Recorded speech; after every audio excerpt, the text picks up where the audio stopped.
नमस्कार। आज हमारे साथ मौजूद हैं कमलेश राम जी। आप प्रदेश मंत्री हैं अनुसूचित जाति मोर्चा झारखंड के और आप बीजेपी से जुड़े हुए हैं। सर, बहुत बहुत स्वागत है आपका। बहुत बहुत धन्यवाद, आपका भी अभिनंदन। सर, मेरा पहला सवाल आपसे रहेगा कि राज्य की हेमंत सोरेन सरकार लगातार अनुसूचित जाति और अल्पसंख्यक या पिछड़ा वर्ग की हितग्राही सरकार होने का दावा करती है। क्या आपको लगता है कि ऐसा है? देखिए, मैं बता दूं आपको, ये सरकार जो है वर्तमान में हेमंत सोरेन जी का सरकार है। जी। और सरकार बनने से पूर्व वो जितने भी रैलियां किए, चाहे चुनावी सभाएं किए, हम्म। मुख्यतः अल्पसंख्यकों का, आदिवासियों का, दलितों का बात मुख्यतः वो प्रमुख रूप से उठाने का काम किए थे। लेकिन जब सरकार इनकी बनी, आज 1 साल 29 दिसंबर को होने वाली है। जी। आप देखेंगे सरकारी आंकड़ा कहता है, जो हमारे अनुसूचित जातियों की अगर बात हम करें, तो ये झारखंड मुक्ति मोर्चा का कभी एजेंडा में रहता ही नहीं है कि हम अनुसूचित जातियों को वर्गों के लिए विकास का कुछ कार्य करें। जी। और अब वर्तमान समय में आप देख सकते हैं कि जितने भी अनुसूचित जातियों के लिए योजनाएं जो लाई गई, वो भारतीय जनता पार्टी की सरकार की ओर से लाई गई। चाहे अम्बेडकर आवास योजना कहें, या हम समाज के अंतिम पायदान में कौन पर खड़े हैं? अनुसूचित जाति वर्ग के लोग समाज के अंतिम पायदान पर खड़े हैं।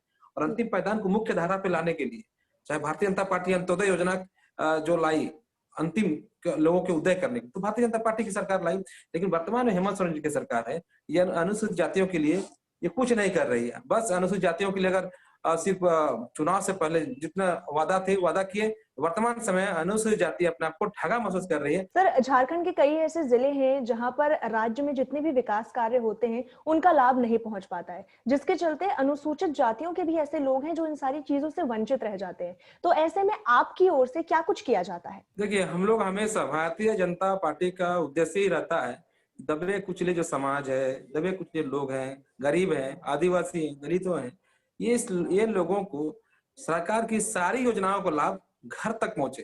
और इसके प्रयास हमारी सरकार, जब पूर्ववर्ती सरकार भारतीय जनता पार्टी की सरकार थी, तो की। और केंद्र की सरकार भी आप देख रहे हो, केंद्र की सरकार ने किस प्रकार से ऐसे एसटी और एससी ओबीसी के लिए कितनी योजनाएं लाई। लेकिन वर्तमान सरकार में हम तो पूर्व में ही कह दिया कि ये सरकार सिर्फ घोषणा वाली सरकार थी और ठगने वाली सरकार थी। इनके पास सिर्फ पूर्ववर्ती सरकार को ठीकरा फोड़ने का अलावा कुछ नहीं है। अपने तो कुछ कर नहीं रहे, पूर्ववर्ती सरकार को और केंद्र सरकार के लोग ठीकरा फोड़ रहे हैं। तो हम लोग ये प्रयास रहता है कि केंद्र सरकार जो योजना है, हमारी पार्टी केंद्र में सरकार है, उनकी जो योजनाएं हैं, हमारे कार्यकर्ता उस योजनाओं को जन जन तक पहुंचाने के लिए यथासंभव प्रयास करते रहते हैं। चाहे प्रखंड विकास पदाधिकारी के माध्यम से हो या जिला के अधिकारी के माध्यम से हो, उनकी योजनाओं को हम लोग चाहते हैं कि मोदी जी का योजना है जो गरीब को आगे लाना चाहते हैं, दलितों को आगे लाना चाहते हैं, योजना में कोई कटे नहीं, उस योजना को जनता तक पहुंचे, हम लोग प्रयास करते रहते हैं। जी। सर, जैसा कि आपने कहा कि अभी 29 दिसंबर को हेमंत सोरेन सरकार को 1 साल पूरा होने वाला है और इस मौके पर सरकार ने मुख्यमंत्री रोजगार सृजन योजना की शुरुआत जो है वो करने की योजना बनाई है, उन्होंने घोषणा की है। तो उनका दावा ये है कि इससे अनुसूचित जाति हो, चाहे जनजाति हो या फिर पिछड़ा वर्ग हो, सभी युवाओं को फायदा मिलेगा। तो इस पर आप क्या कहना चाहेंगे? अच्छा, आप ये बताइए कि रोजगार देने के लिए सृजन योजना बनाना पड़ेगा।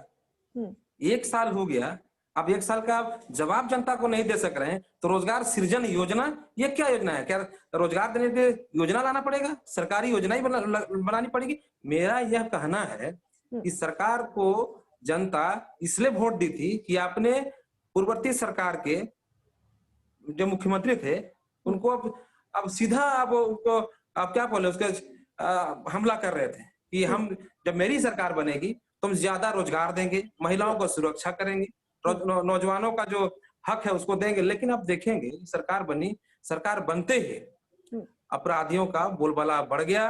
बलात्कारी का जो आंकड़ा झारखंड का कह रहा है, वो आज झारखंड पूरे देश पर, झारखंड शर्म से आंख नहीं उठा पा रहा है। ये झारखंड राज्य में पूरे भारत देश में सबसे ज्यादा बलात्कार की घटना झारखंड में 1 साल के अंदर घटी। तो हम कह सकते हैं कि ये सरकार आप युवाओं के, महिलाओं के, किसानों को, मजदूरों के, ये इसकी सरकार नहीं, ये सरकार बनी है बलात्कारियों के लिए सरकार बनी, अपराधियों के लिए सरकार बनी, उग्रवादियों के लिए सरकार बनी और राष्ट्र विरोधी ताकतों के लिए सरकार बनी है।